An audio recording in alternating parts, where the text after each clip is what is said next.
जो लड़कियां मोबाइल चलाती हैं उनके बारे में ये बयान सुनिए मौलाना जज्जीज की आवाज़ में दोस्तों।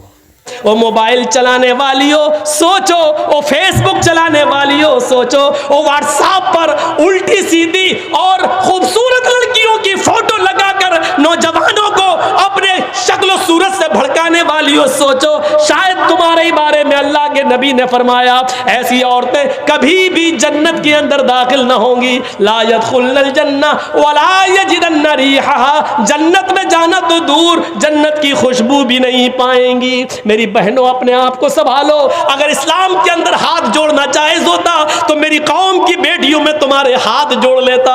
अगर इस्लाम के अंदर भीख मांगना जायज होता तो मैं अपना दामन फैलाकर तुमसे भीख मांग लेता। मेरी कौम की बेटियों मेरे दामन में इतनी भीख डाल दो कि तुम अपने आप को पर्दे में रखो, अपने आप को फेसबुक और व्हाट्सएप और मैसेंजर से बचा लो। मेरी माँ और मेरी बहनों, मुआशरे के अंदर बेपर्दगी ने भी एक गलत माहौल खराब कर दिया है।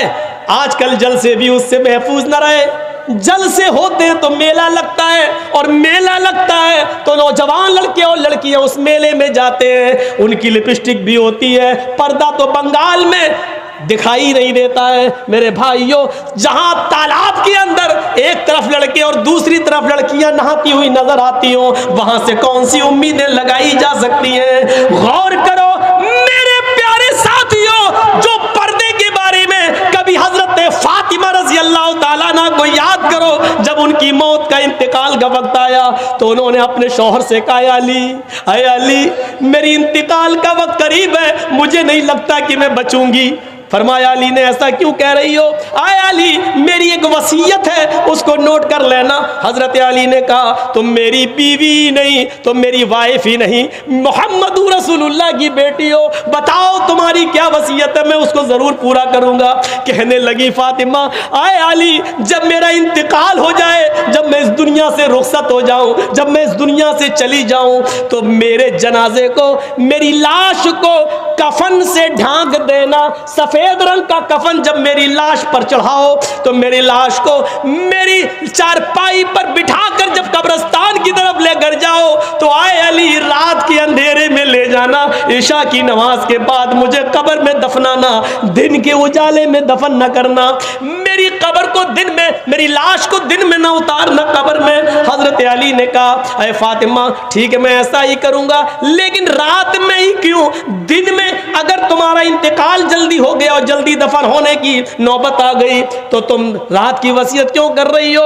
दिन में क्यों ना दफन करूं, रात में क्यों दफन करूं? तो हजरत फातिमा का जवाब यह था, मेरी माओ इस जवाब को सुनो, मेरी बहनों इस जवाब को सुनो, और मेरी कौम की बेटियों इस जवाब को सुनो और अपने आप पर मातम करो। आज जो तुम नंगा नाच नाच रही हो। हजरत फातिमा ने कहा आए अली, मैं नहीं चाहती हूं कि मेरे मरने के बाद मुझे जो कफन पहनाया जाए, मैं नहीं चाहती हूं कि मेरी लाश को जब चारपाई पे उठा के जनाजा आगे बढ़ाया जाए तो मैं नहीं चाहती हूं कि गैर मर्दों की नजर मेरे मुर्दा जिस्म पर पड़े हुए कफन पर भी पड़े। चेहरा तो दूर, मैं नहीं चाहती कि मेरे मुर्दा जिस्म पर पड़े हुए कफन पर किसी गैर मर्द की नजर पड़े, मैं नहीं चाहती। ये था मोहम्मद रसूलुल्लाह की बेटी का पर्दा, ये था मोहम्मद रसूलुल्लाह की बेटी का हाल जो इंतकाल से पहले ये वसीयत कर रही है। वो मोबाइल चलाने वालियों सोचो, वो फेसबुक चलाने वालियों सोचो, वो व्हाट्सएप पर उल्टी सीधी और खूबसूरत लड़कियों की फोटो लगाकर नौजवानों को अपने शक्ल सूरत से भड़काने वालियों सोचो, शायद तुम्हारे बारे में अल्लाह के नबी ने फरमाया ऐसी औरतें कभी भी जन्नत के अंदर दाखिल न होंगी। ला यदखुलुल जन्ना वला यजिदन्ना रिहा, जन्नत में जाना तो दूर जन्नत की खुशबू भी नहीं पाएंगी। मेरी बहनों अपने आप को संभालो, मेरी कौम की बेटियों अपने आप को संभालो।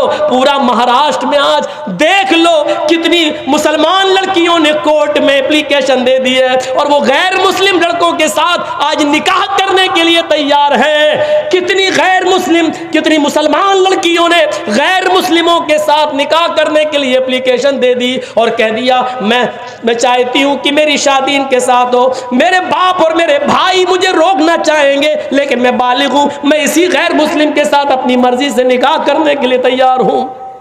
ये इसी बेपर्दगी का हाल है। ये इसी कॉलेज और यूनिवर्सिटी में लड़कों के साथ को एजुकेशन लेने का नतीजा है। मेरी बहनों, अपने आप को बचाओ। मेरी कौम की बेटियों, बहुत बड़ी साजिश इस सियासी हुकूमत इस मौजूदा दौर की